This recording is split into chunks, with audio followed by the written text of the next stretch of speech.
Hello, everyone. Welcome back to Frontrunners Innovate. And the handsome gentleman that we have with us today are our special guest, Victor George. Victor is the principal consultant and CEO of, let me see if I can say this right, Ethixera Consulting, Yes. and Yep, based yep, out yep. of the Raleigh-Durham, North Carolina area, and which is very familiar to moi because I used to live and work there. So happy to have you here, Victor. And my co-host here today is one of my esteemed Youth Commons leaders, which is Tobias Naruki. And Tobias is with the African International Policy Research Center out of Kenya. And he's going to share a lot more about what he does with the center and what his background is that led up to that, which is really interesting. And I think Victor doesn't even know it all. I don't think so. We're going to get to know all of that right now. So, Tobias, the floor is yours to introduce yourself a little bit, and then we're going to have a conversation with Victor and learn more about his work.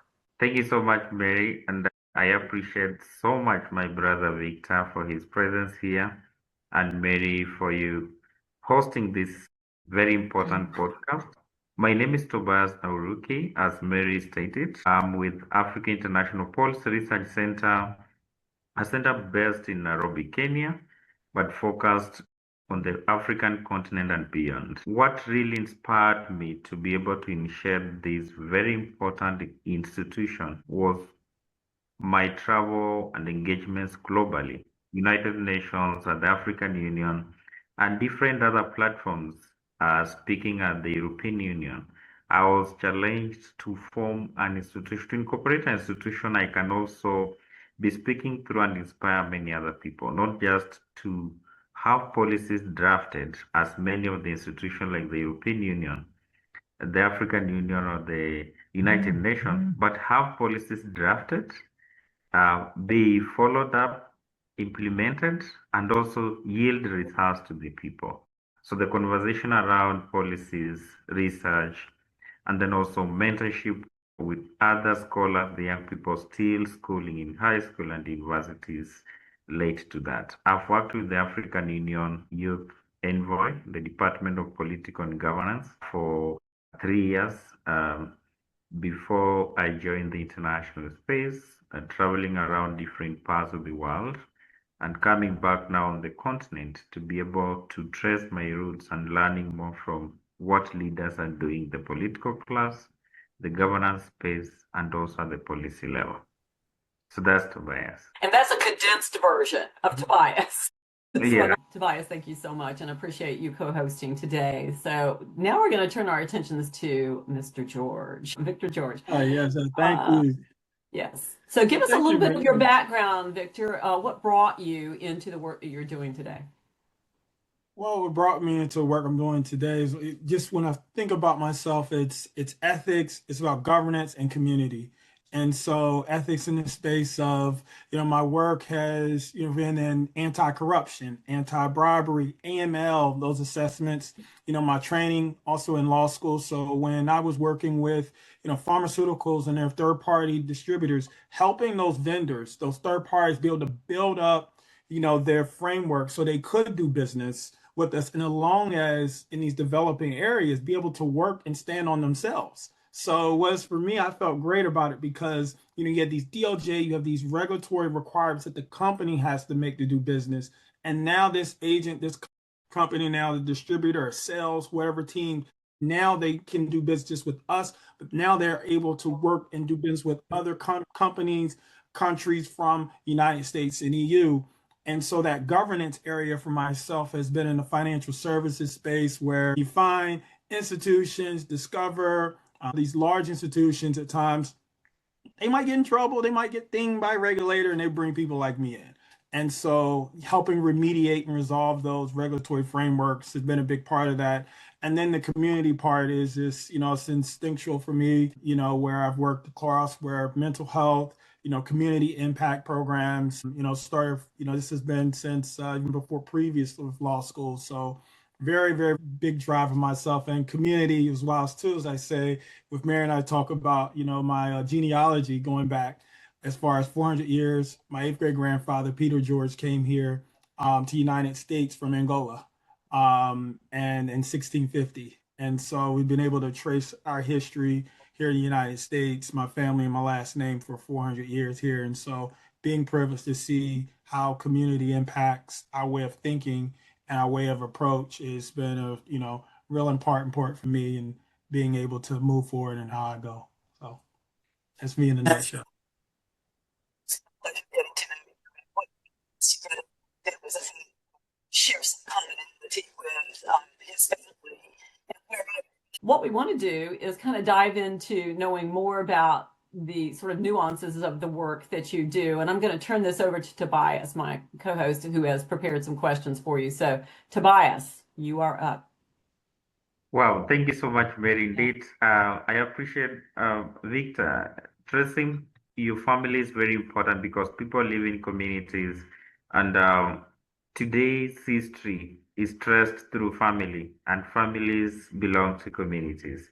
And I appreciate the fact also from your training, from policy, money laundering, and other stuffs. And this brings me to the question I've prepared for you today in this conversation that will help many of the people looking for governance experts, because all of us are good in governance, but we lose track when we don't get the real experts in this area.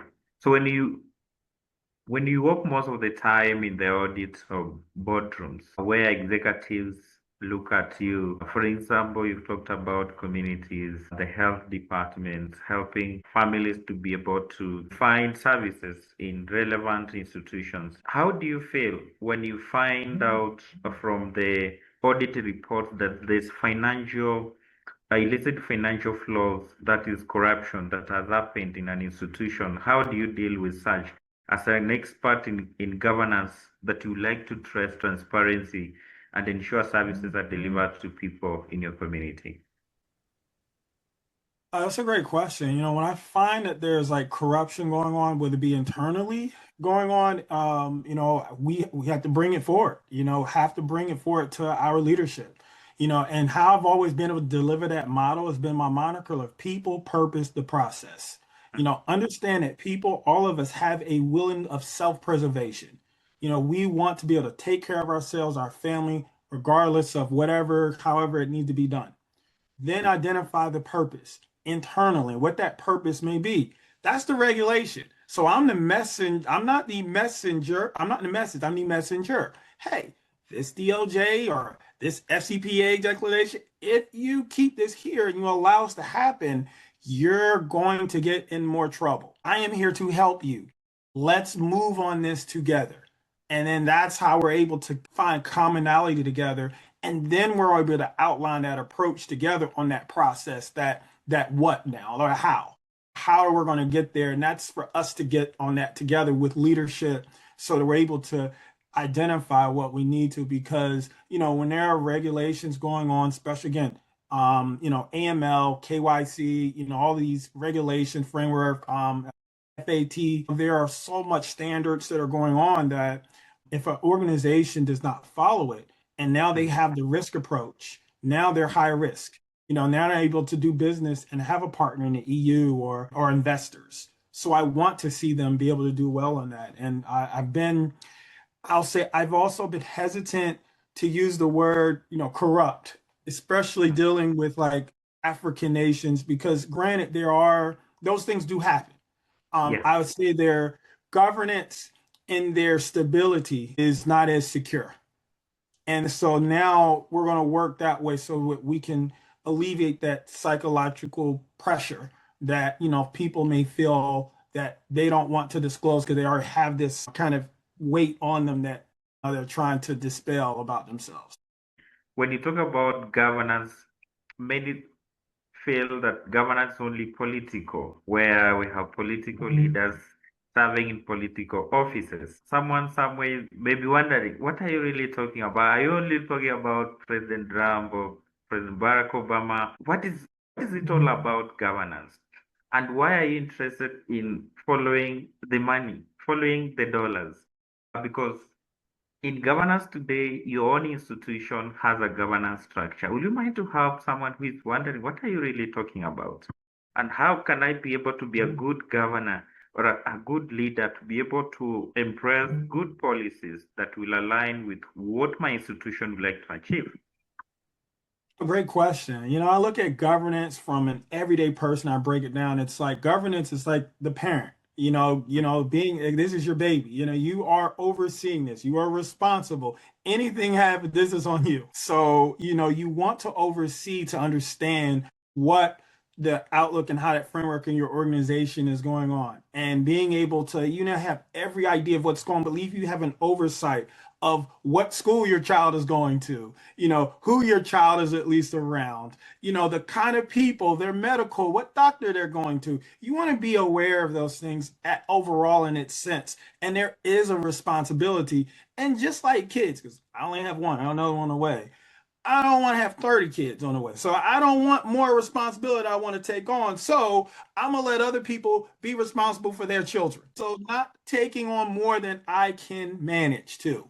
That's the other part of that. So, when you take on that, that's I always say that's another baby of governance that you want to have. So do you want to have 30 kids? No, some people, okay. So then you at least can manage your own expectations. So governance is important because at the end of the day, just like parents, when something happens to a child, they always say, where are the parents? And so that's the responsibility that, we all have in the governance and from a private or even nonprofit aspect. Wonderful. And indeed, I'm very happy to hear that because personally as well, I was wondering what is because when we run away from responsibilities at parental level, that's at the family, then coming down to the community, before we trace back to the country, the institution of governance starts at your personal level, then extends to the family, to the community, and then in the wider spheres of the country. And those values, as you mentioned, purpose, um, following your integrity, ensure you're transparent, and everything you do traces back to what you do at a personal level when no one is looking at you. Govern yourself before you govern others. And I'm really happy, Victor, that you share that very important aspect that helps people to realize that we are not only just focused on governing the nation or the institution, but starting by yourselves. Before I proceed to the next question, I'd like to invite my co-host, Mary, if she may have some one or two questions, then I will come with my last question before I take the mic to you. Mary?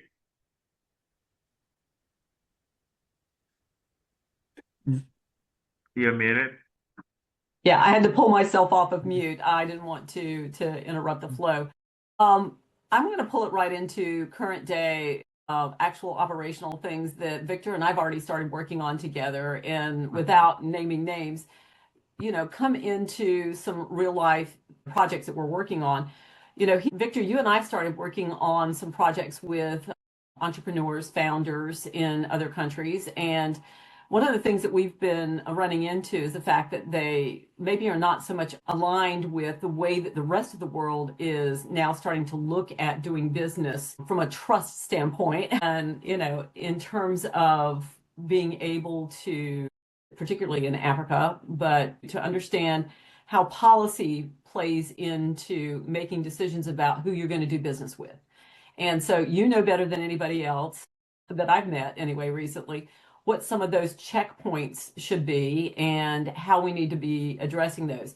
I think at least one of the people that we started working with has sort of been blindsided with a document that came his way that started asking questions of him about policies that he needed to have in place from an import-export standpoint. He was looking to do a contract. And so would you address that, Victor? Why that's become important now, and what these people can start to do to look at these issues before they get landed on a 10-page document that asks for things that are offensive to them when it's really not offensive. Yeah. Oh, great. Yes. It's I think being able to look at it, as I've seen too, is if a regulator looked at this, can it stand on its own?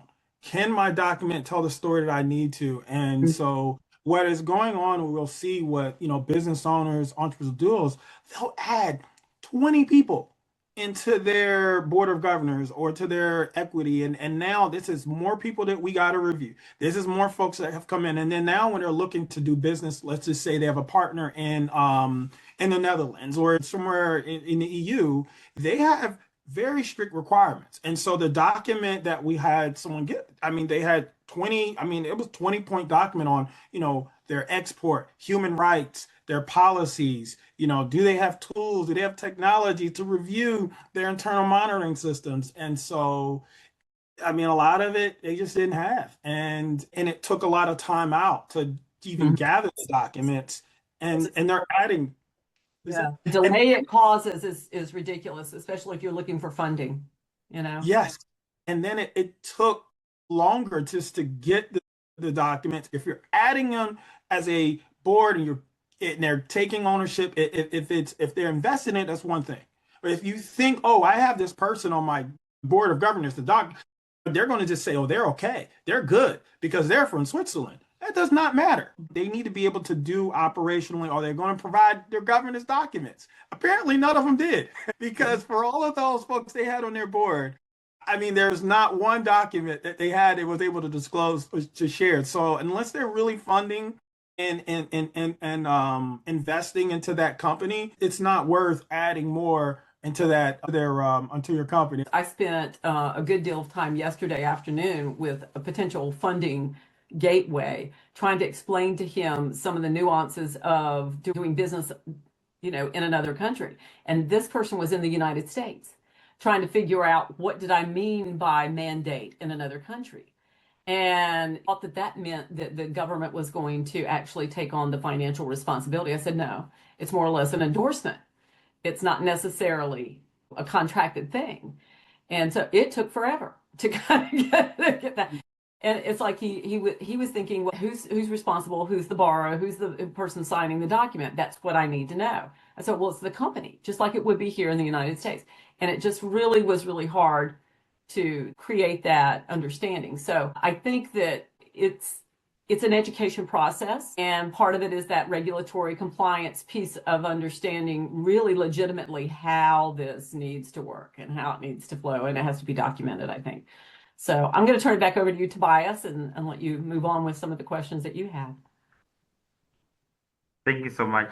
Indeed, the conversation is taking a very good direction, and as Mary, you said in your closing remark, documentations are very important in a system of operation of an institution, either company, private, public company, and also, as you did mention, those are the questions many funders or investors are asking. And today, maybe George, will you mind to share with us some of the experiences you've had, in addition to what you just mentioned, some of the gaps you've seen in many of the engagements with institutions you've been following at the community level, family level, and then also part within the state you're in North Carolina? Well, I think from a community level, I think it's that transparency. I think there's so much of vague conversations that we share between each other.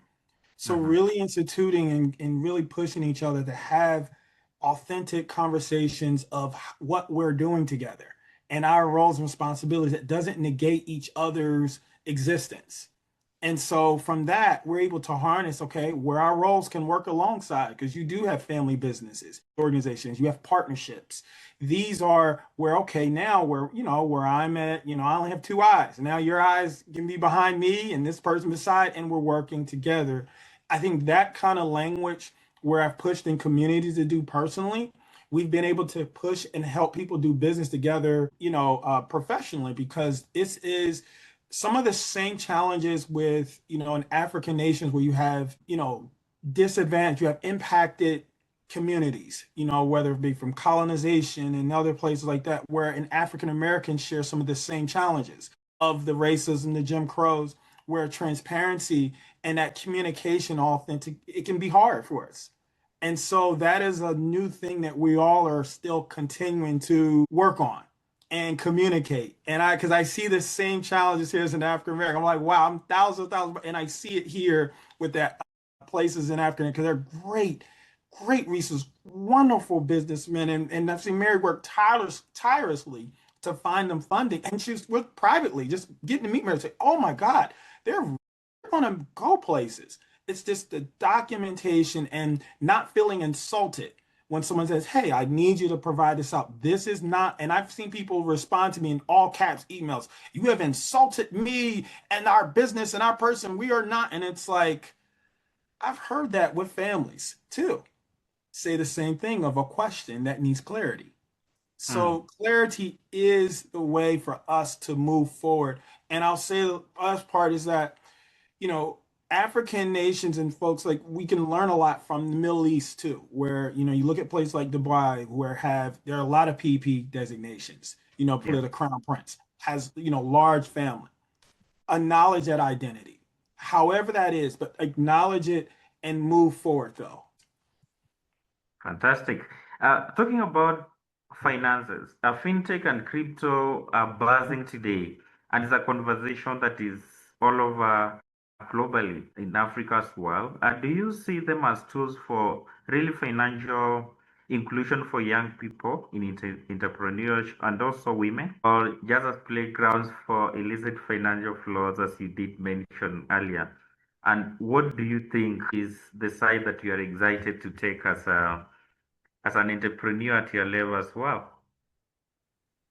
Ooh, crypto, you know, crypto is hard I mean, it's a great, you know, the traditional financing and financial service sector has been a predominant age group and an opportunity where I think certain people were unable to get, for Africans, African Americans. So crypto for younger has been available. The most fraud and money laundering occurs through crypto. And I am concerned on that level. There are more great opportunities with African entrepreneurs in the fintech, you know, with the remittance, the money service businesses, the wiring companies that are seeing more come up. And, you know, that is a great opportunity, especially with local currencies. It's going to be a great opportunity, and especially with crypto. But I think that we need folks like you, Tobias, who are communicating and allowing people to understand what crypto is. You know, to me, it's like some people might look at it as fraud, as a scam. I see it more as MLM. You know, it is a sales. It's, you know, certain cryptos do have technology that does provide, you know, protection of data privacy, but most cases, you know, to understand what you're dealing with, at least you understand the game of what you're doing and getting yourself into. But from stable coins, I think that's going to be and that's going to be a very great opportunity. Payment systems, wiring, transmit. I just spoke with the African business in Nigeria actually yesterday about you know, building their company up, and their compliance is a little bit behind, and finding partnerships with banks and banks in the United States or in Europe in that way, where companies here in Africa, well, companies and entrepreneurs in Nigeria, in Kenya, can find those due diligent partnerships with a community bank here in the United States. So there are great opportunities because people are wiring. We're living in a global, interconnected world where sending money is continues to be that theme. And Mary and I, we're looking for a payment system. That was it last week. The opportunity is there, but the compliance and the regulatory concerns, and I'll say this too, is where I've had folks yesterday say, hey, you know, they acknowledge it, they think it, you know, the government is against them, you know, particularly the United States, because, you know, they don't want them to win. And I'm like, no, actually, you know, especially too, even with FINRA or getting certain, you know, certifications, it took someone 3 years, and they're white, European, Caucasian.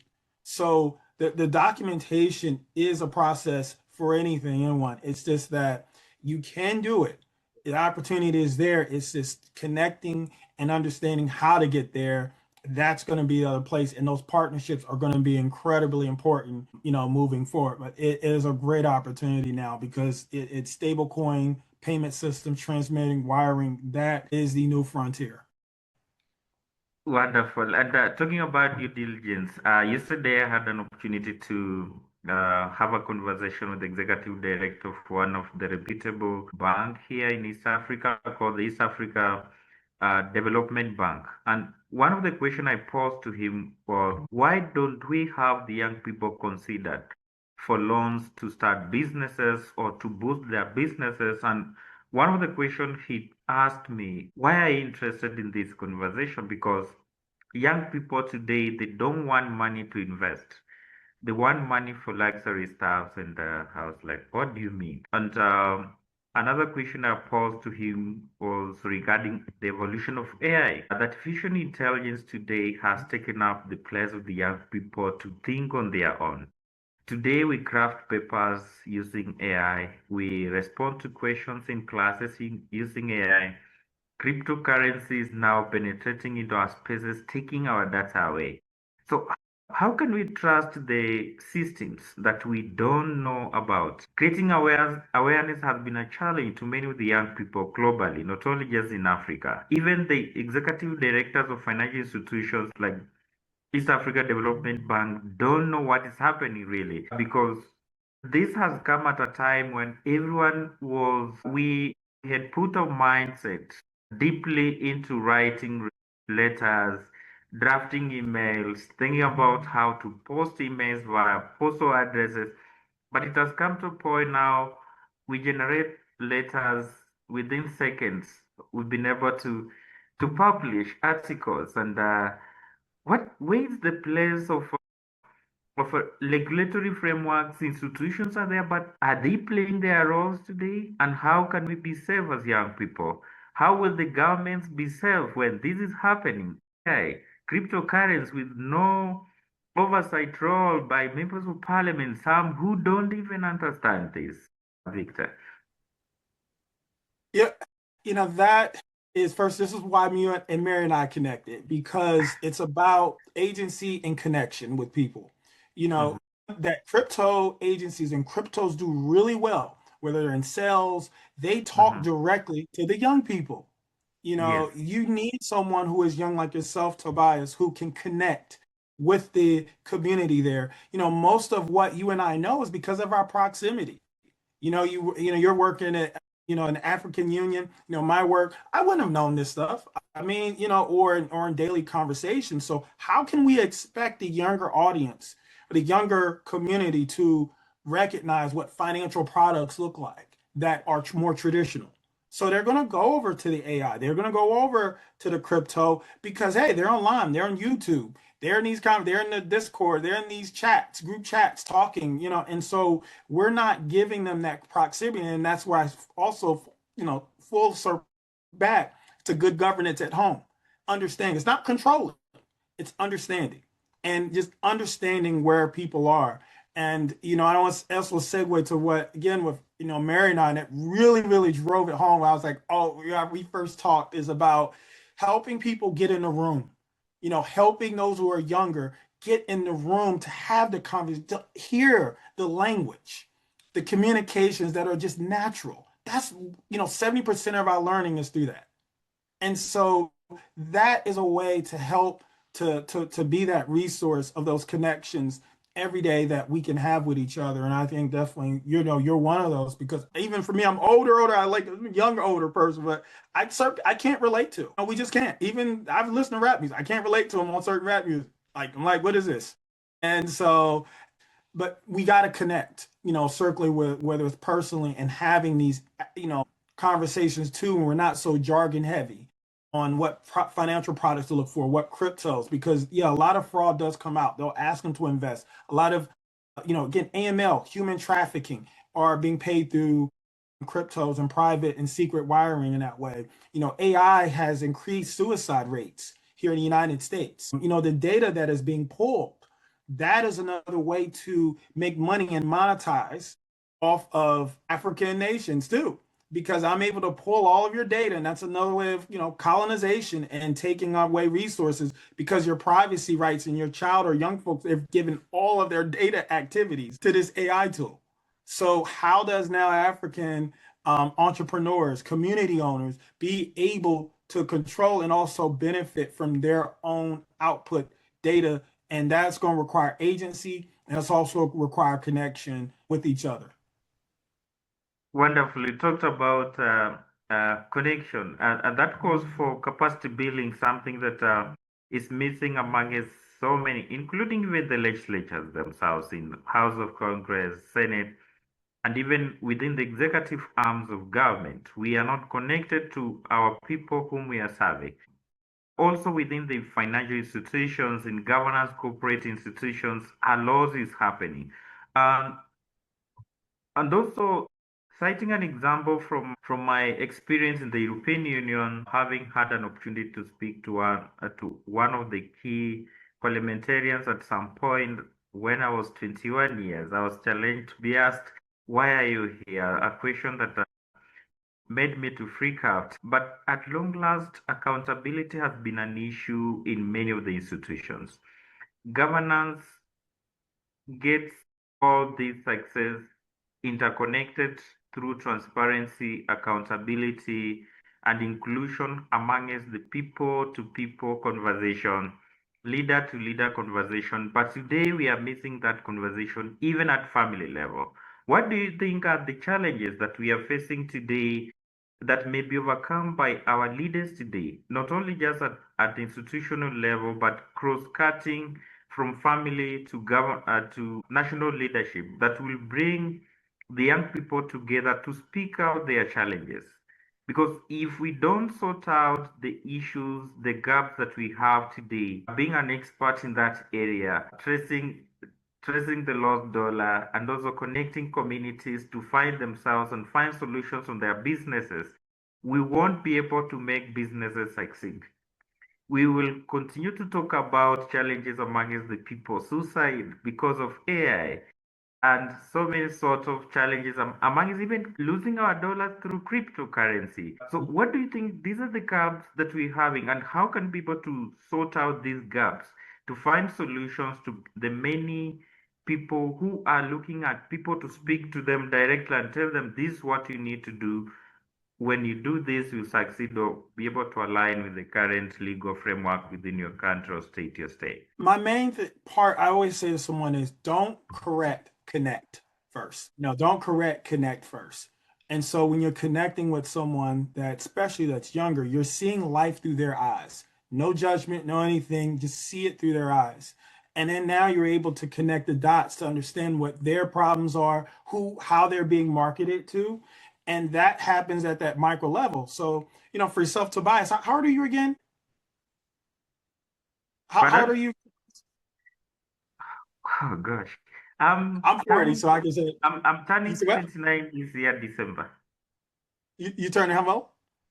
29 years old. Okay, 29. Yeah, that's awesome. So how often do you see people around you that are 29 and younger?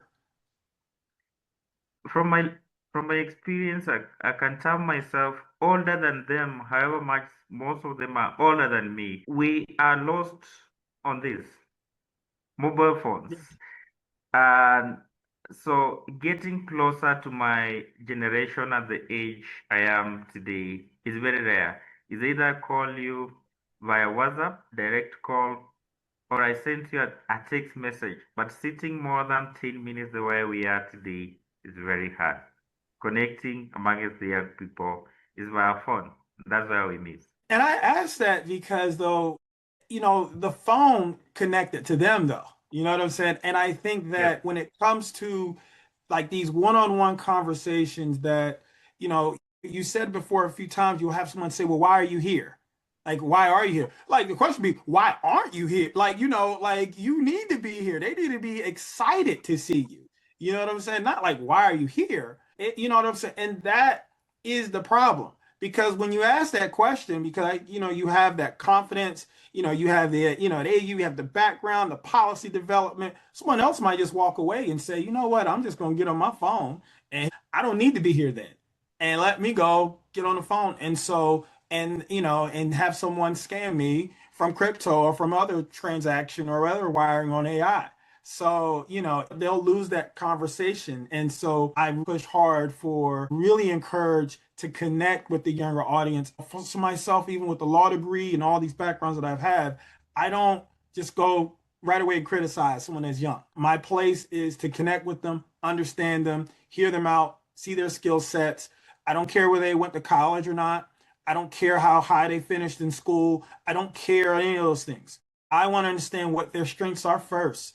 And so what we can do next together, because then we're able to build and monetize. Because, whether you like another example of Elon Musk, a lot of controversies about him. But one thing he does do is he has people around him young that he has groomed to be in the room and connect with, to give them the opportunity to support so they can have that agency and confidence. So someone like Tobias, there's more of you out there. And, because the problem is not that, there's you, there needs to be more of us and more of you out there that are connecting, and the government getting behind you, agencies, Ministry of Finance, supporting why your efforts and compliance records are important, because they're just, they don't know and they don't see the opportunity and the benefits of knowing. You're right, Victor, and you've challenged me indeed, as you said. Until when you come out and speak with courage is when you'll be noticed. The question I was asked, why are you here? 30 seconds, and I responded, I'm here to speak to you with courage. And that made everyone to listen. If I would have walked out sweating, or say I'm only 21 years, I'm not supposed to speak to older people, I would have not been able to be heard. But I gained courage. I spoke out my mind.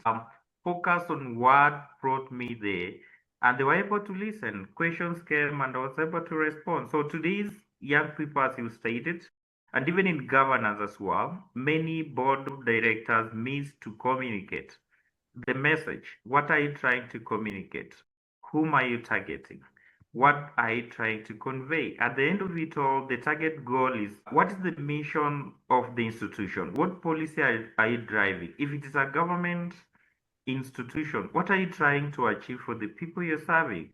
If it is a bill, a member of parliament, you want to pass a bill either to support the young people. Have you engaged them? They are the key stakeholders. As a young person, you're approaching a leader. Like I was speaking to Mary some times back. What message do I have for Mary? So the young people today have missed to be able to communicate the message. And not that they are unable to speak out, it's because they have lost courage.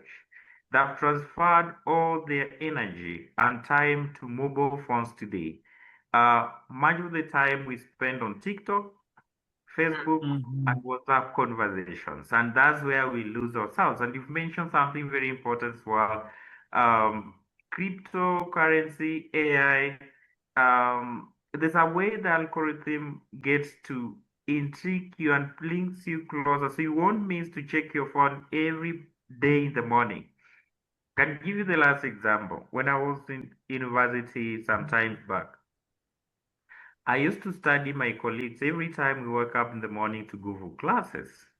The first thing I could do myself was to ensure I've taken a shower and ensure I've dressed well for the day. My colleagues, the first thing they could do in the morning if they don't have classes, to check their phones. How many people send me a text? How many messages did I miss? So at that time, you've missed to plan your day. 1 hour lost is a whole century of your time lost. You will not be able to catch up with the rest if you don't plan within 2 seconds you have. An example mentioned Elon Musk grooming the young people, but we are not ready to be mentored. We are not ready to be given direction. So there's a lot in governance, and it starts at the young stage, at the age of 12, growing up to know where, how, who can lead you the way, give you the direction, and also support you to align with the policy frameworks, legal, transparency, and accountability as a leader at a personal level. So good. Tobias, I just want to how often do you get support to reach out and galvanize the younger audience? Because when I think of accountability too, I don't want to be accountable under people 29 and younger. That's not my area. That would be your area. So if I'm looking at Ministry of Finance and getting policy and getting people together to want to bring them out, how on a 1 to 10 do you feel you're being supported to bring in your age group, together to be better informed? One thing I always look at is one, it does not define your experience. Your experience define the way you articulate your issues and the way you handle the assignment you've been given. Tasks are given, an elder person will come and consult you to get a response. So, from my experience working with the young people at the African Union Youth Department, the policy, political, and governance, I had an opportunity to travel around the continent and interacting with different parliamentarians, heads of states, first ladies, and also the elder professionals. So that gave me courage to identify myself first as a leader and reach out to other young leaders at the same age as I am, using the experience I have to inspire them as well to align with whom I am today. Attracting young people is not easy. It takes time for them to listen, to get what you're trying to say. If they are not for it, they won't come. If they are for it, very few will come. And at first, I found it very hard to bring 2 to 3 young people to start listening to the message I wanted to convey. But later, 2 to 3 inspired. It's like Jesus Christ when he was calling the disciples. Not everyone was called at the same time. He took time to also to pick who is listening to the message he wanted to convey. The same applies to governments. When a president wants to convene to form his cabinet, it is a wider task. He doesn't want any other person to do it for him because they will be his people that will want to listen to him. So it took me 1 month to be able to start having my colleague peers to listen to me. But I didn't give up. Every time I could go out and speak, you speak to 100, only 3 listens to you. The rest of them are on phones.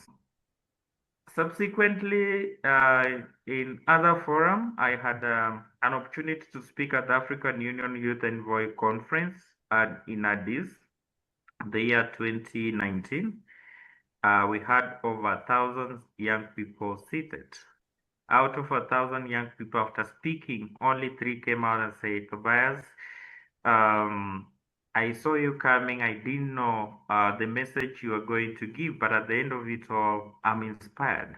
How can I be able to learn from what you've done? The rest, over thousands of them, did not come to give feedback. So that spoke to me heavily, and I asked myself, out of the thousands of young people whom I spoke to, only 3 came. That really taught me one thing in reference to your question. We may have masses of followers, but not all followers within our institutions, either at a private company or you're running your own law firm. Out of the 10 lawyers you have, not all will execute the task you have within your law firm based on your principles. 2 will do follow up, consult, but the rest will not. It calls for transparency, respect, humility, and patience and resilience, which are the values I followed. Then I also looked for my mentors as well, those ahead of me to inspire me so that I don't get lost in the thousands of them who didn't come back to me, but continue to speak to the 3 to bring the other 3. Then I increased the number. So today, um, I have a lot of young people who now look at me and say, Tobias, I would like to listen to you. How are you managing yourself? You may have a job or not, but you're trying to be different from me. I would like to be like you. And that happened after a long time of waiting. So resilience is something that has been driving me all the way. Guys, we need to wind this up. But honestly, I think we're finally cranking up to the point where this could go on for another hour. Right. But we need to close it up right now. So I want to give you both an opportunity. If there's a final 2 or 3 words that you would want to share with anybody that's listening. Victor, final words of wisdom? Continue transparency is the way, governance, accountability. There is a lot of opportunity that is going into African nations with investments. And so as much as we are being aware, let's connect and continue to build opportunities for each other. Perfect. Thank you. And Tobias, final words of wisdom from you. Thank you so much. We are poor if we don't have good networks. We may have billions of dollars, but without good networks, we are very poor. So connecting with each other, people who share common values of integrity, transparency, and accountability, we will always do well, do better in our institutions, in our governance structures, and young people who are aspiring to be successful entrepreneurs. It calls for patience for you to succeed. Take time, listen to yourself, but look for someone to mentor you, to walk the journey with you, to grow your values and inspire you to do better and accept to be directed. And as an individual, you will make it. We are all learning, and we learn every day from those whom we speak to and listen to as well. Well stated. Thank you both. Victor, pleasure. And I know we'll be continuing to work together. And Tobias, perfect job. Thank you so much. And I know that we'll be seeing more of you as we continue podcasting. You know, I've learned some more skills that you have by listening to you today. So this is good. I appreciate it again. Thank you all for, checking in on us at Frontrunners Innovate. And as always, we appreciate you very much, and stay tuned as we continue this series of allowing our youth commons people to come forward and do a little co-hosting with us. So Victor, again, talk to you soon. You guys stay with me for a minute. Bye, everybody.